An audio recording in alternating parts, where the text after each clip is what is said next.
First story. Yesterday, I posted this, but it got deleted because I replied harshly to an unkind comment. Am I the a-hole here for considering divorce over my wife's ex-behavior? Recap: I've been with my wife for 6 years, married for 1.5 years. Her son, let's call him Jake, is 9. He used to call me dad, and we had a great bond. 5 months ago, his biological dad showed up. Since then, Jake has been repeating things his dad says and constantly insulting me. I went from he is my dad to he is just my mom's husband. Ha ha ha. I talked to my wife about it, but she thinks he's just a kid and that I should let it go. Last week, Jake called me because his dad, who was supposed to pick him up from school and then take him shopping for his mom's birthday, bailed on him. I stepped in, took Jake shopping, and we had a good half day together. I paid for the gift he picked out. I dropped him off at his dad. He was sleeping and forgot about even picking Jake up from school. On my wife's birthday, Jake lied and said it was his dad who took him shopping and paid for the gift, despite his dad never having a job or paying child support. His dad graciously accepted all the compliments and even made fun of the gift I gave my wife. My wife, however, didn't say a word to him. After the party, when Jake went to his dad's, I told my wife I was upset that she didn't stand up for me.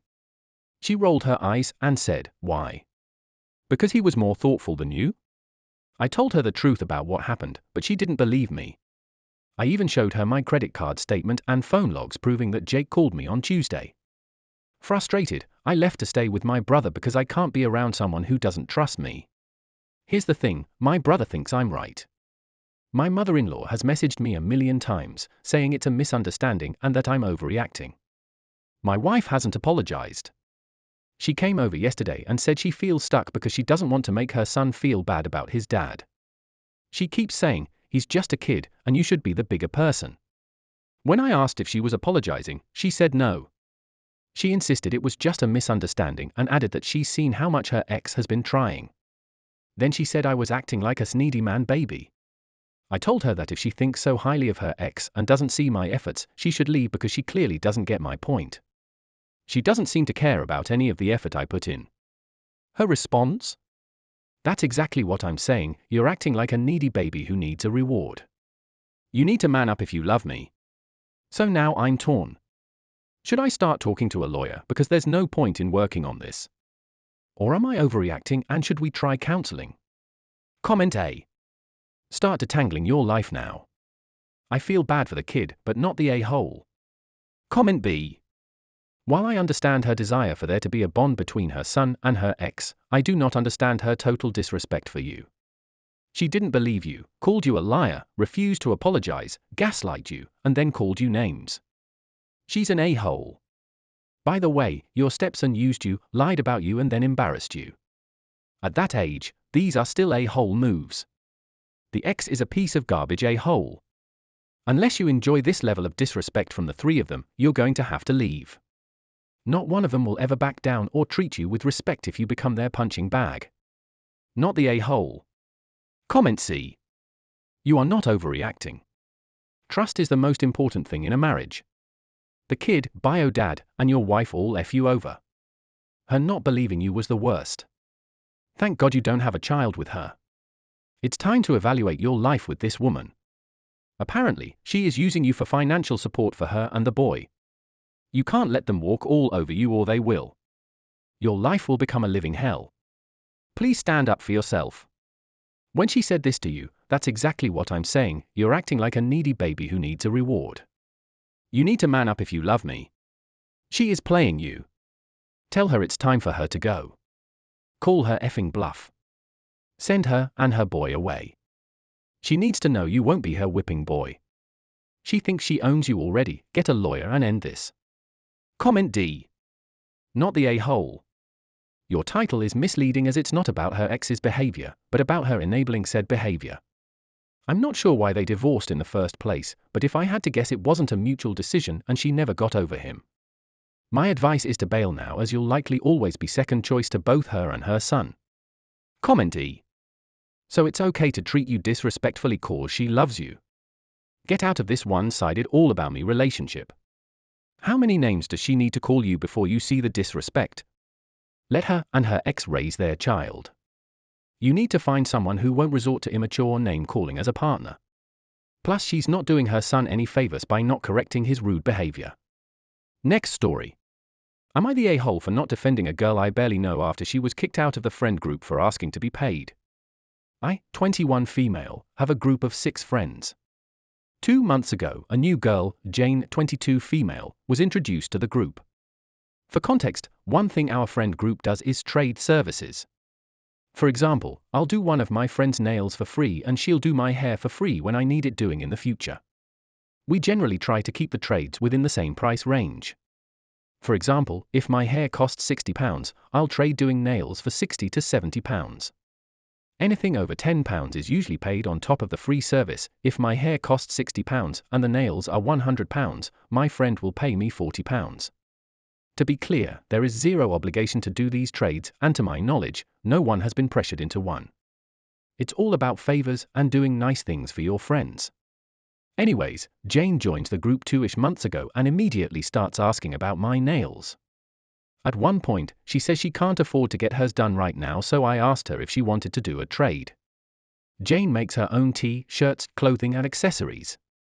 The nails I ended up doing on her cost £160. When it was my turn to pick clothes, accessories, I ended up leaving with about £70 worth. I told her not to worry about paying me back with the £90. All in all, I thought it was a good experience and I got to talk to Jane one-on-one. It was fun. Until Wednesday, the 11th of December. I get a text from Jane apologizing and saying she realized she can't afford to just give away £70 worth of her stuff and she needs me to pay her ASAP or she needs the stuff back. At first, I'm really confused because I could not have been more clear about how the trades work and I never forced her into one. I apologized back to her but said I didn't have some of the smaller items as I planned to gift them to my sister for her birthday. Jane then kept telling me to just pay her back.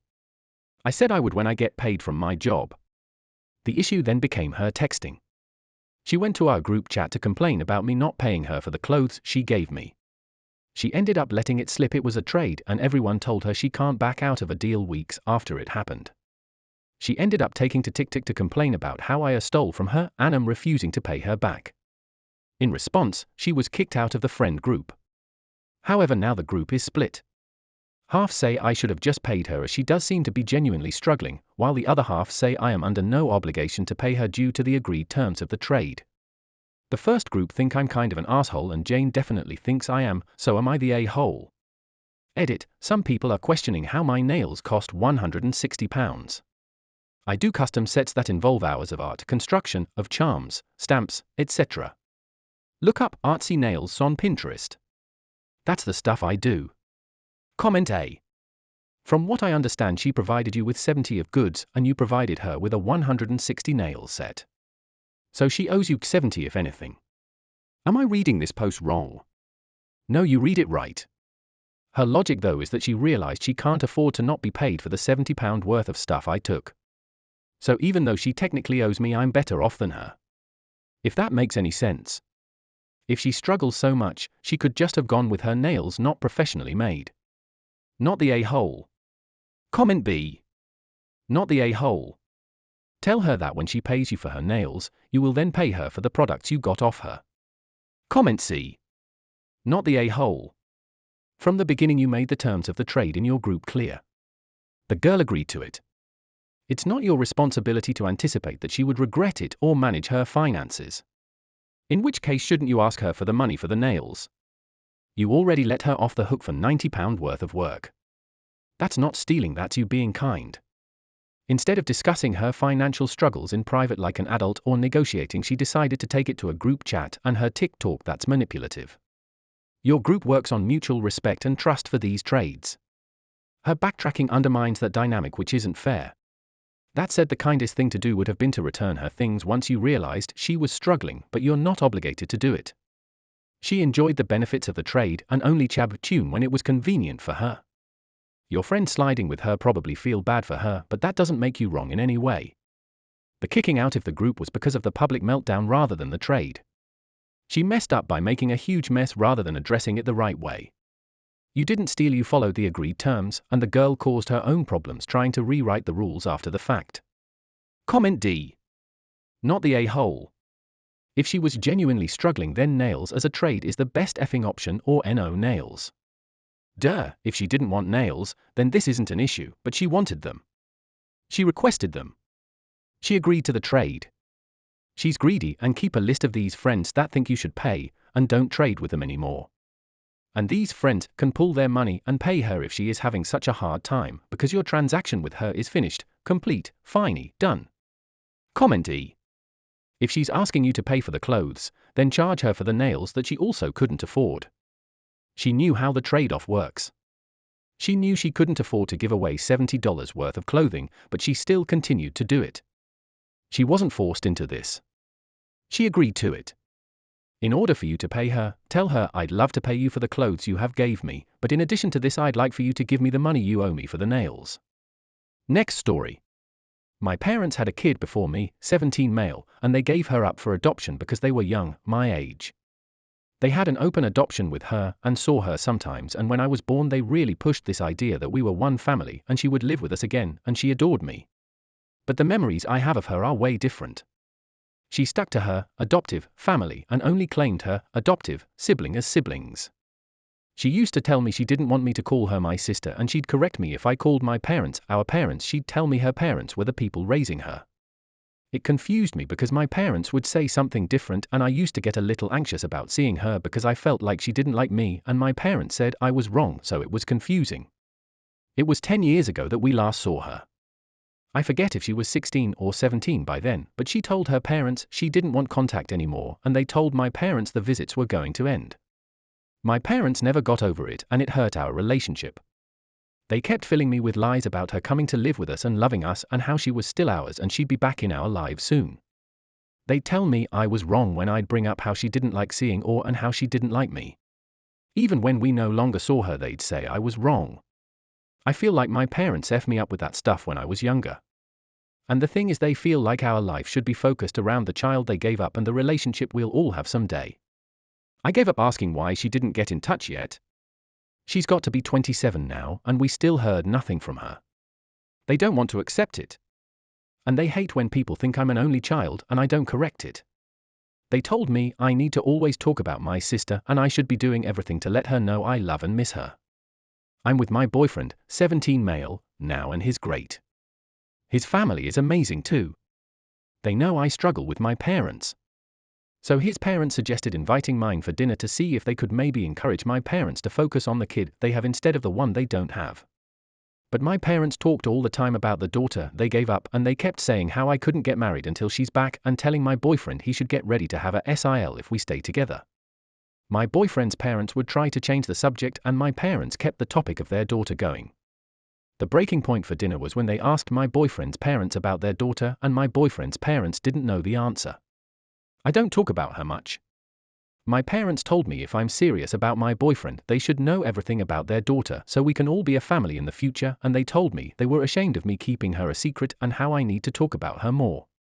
I told them nobody wants to hear about her. They're the only people who want to make sure everyone knows about her and gets personal info on everything. I said people really don't care and they need to stop making it such a big deal. I told them I don't have to make their daughter my whole personality. My boyfriend's mom tried to point out that they're pushing me away and they should be enjoying having me. But my parents only care that I said their daughter shouldn't be talked about all the time. They were furious. We argued and I ended up staying at my boyfriend's house for a couple of nights, but then my parents made me go home and they said I had no business taking to them like that in front of others. Am I the a-hole? Comment A. Not the a-hole. At this point, it looks like you won't have a daughter and a son.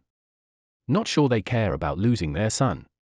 As long as they can keep the dream of their daughter alive. That's even worse. They want to trade the son they do have for the daughter they never had. I understand why the daughter doesn't want anything to do with them.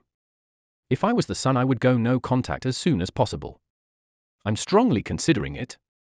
I don't see a reason to torture myself by keeping them around me. Plus I will keep disappointing them because I'm not going to make her my whole life. Comment B. Your parents need a lot of professional help. They clung on to the idea that they will be a family again with their daughter and has not given up after 27 years. Not the a-hole, your parents monopolized the conversation and centered it around the daughter they gave up for adoption. They were invited by your boyfriend's parents and should at least have attempted to get to know them better or discuss something of interest to them. Your parents needed to be told some home truth and it was long overdue. Unfortunately, I see them losing their son as well. Comment C. Not the a-hole. Your parents are unfairly pushing their feelings about their biological daughter onto you. You're not obligated to make her the focus, and setting boundaries is completely valid. Comment D. Not the a-hole. It sounds like they wanted to keep her but were pressured by their own parents to give her up or something. She made the decision to not see them anymore, and she made the decision not to consider you her brother. The parents need to respect her decision not to have contact with them, and your boundary not to have her constantly looming in the air. Comment E. It seems like OP parents refuse to accept their firstborn child does not forgive them for giving her up and then trying to force a relationship on her later. She sees her adoptive family as her real family, and they are. She ended the forced relationship and they don't want to accept this and are living in a fantasy world. Poor OP's parents need some serious therapy because are delusional. Next story. Am I the a-hole for asking my cousin, who doesn't knit, to give me our deceased grandmother's knitting needles? My grandmother taught my cousins and I how to knit when we were old enough to follow instructions, usually around 8 to 9 years of age. Out of 20 plus grandchildren, I was the only one to stick with it. When my grandmother passed away, all of the grandchildren were all given an opportunity to request items from my grandmother's possessions. I asked only for her knitting needle kit. My other cousins asked for multiples of her jewelry, vintage perfume bottles, silver combs, etc. My younger cousin, who doesn't knit, not only requested some of above but also the knitting needle kit. Through some debate, my mom and my aunt were arguing over who deserved the needles. My mom relented because she didn't want to fight during a difficult time. My cousin ended up getting the knitting needles. I got a signature perfume my grandmother loved wearing. My aunt swore they were the original glass bottles my grandmother insisted on keeping and refilling. I knew they weren't because the tops were plastic, not the beautiful frosted glass I remember growing up. Anyway, I was upset, but let it go. I also received small inheritance, which I was grateful for. With it I bought a knitting set and yarn. Fast forward, it's Thanksgiving and my cousin brings up that she has been cleaning out her attic. She mentioned she stumbled on some of our grandmother's things, including said needles. These sentimental items are in her attic. Later on, I am helping her clean up. She's wearing my grandmother's wedding ring. I ask her if that was the other item she asked for. She explains everything she ended up receiving, which was a much larger inheritance, $10,000, and far more valuables, including the perfume bottles I supposedly got. I ask her if she's using the knitting needles. She says no, and I ask her if she would be open to the idea of letting me have them and use them. She said she'd think about it, and the rest of the night went on. At some point during the night my cousin must have talked to my aunt, who came out of left field when I was walking down the hallway and said how awful it was for me to ask my younger cousin, who is only 4 years younger and over the age of 30, and bully her into giving up a sentimental item like that. I'm sober, by the way, because I'm the designated driver. I'm stunned. I explained that I simply asked and that my cousin said she'd think about it. My aunt starts raising her voice at me to the point where my uncle comes out and asks what's going on. He immediately takes the side of my aunt, but tries his best to de-escalate. I'm driving my parents home and I ask my mom about what actually happened when they were dividing everything up from my grandmother's estate. She said she doesn't want to talk about it, and now I'm being awfully weird about it. How embarrassing it was that I'd even think to ask about the knitting needles, and how it was none of my business what my cousin got, despite my cousin gleefully giving me details about all of it. Am I the a-hole? Comment A. Not the a-hole. Your cousin brought it up. You've just been given proof that your family doesn't love you. Your mom especially, sounds like she decided it wasn't worth getting the one item you wanted vs letting everyone walk all over you. You aren't worth as much in their eyes. Stop being around them. Go low contact. Comment B. Not the a-hole. Your mom was the a-hole. The likely truth, she pulled a fast one and got more for herself, while your aunt gave everything to her kids. Comment C. Not the a-hole. Your mother's lying to you about something. When your aunt is sober, go ask her what your side of the family received because you think you were lied to and you don't want your cousin to suffer for that. Comment D. Not the a-hole, but something fishy is going on. Possibly just your mum being a complete pushover on your behalf and now being embarrassed about it. Possibly your mum letting your cousin screw you over in exchange for getting something other from her aunt. Who knows, but you deserve to know. Start by interrogating your parents when they're sober. Comment E. You'd be an a-hole if you asked, were told no, and kept pushing. But that's not what happened here at all. As another commenter stated, something seems a bit fishy here. Not the a-hole. Thank you for hearing in. Consider like and subscribe the video if you enjoy it. See you next time.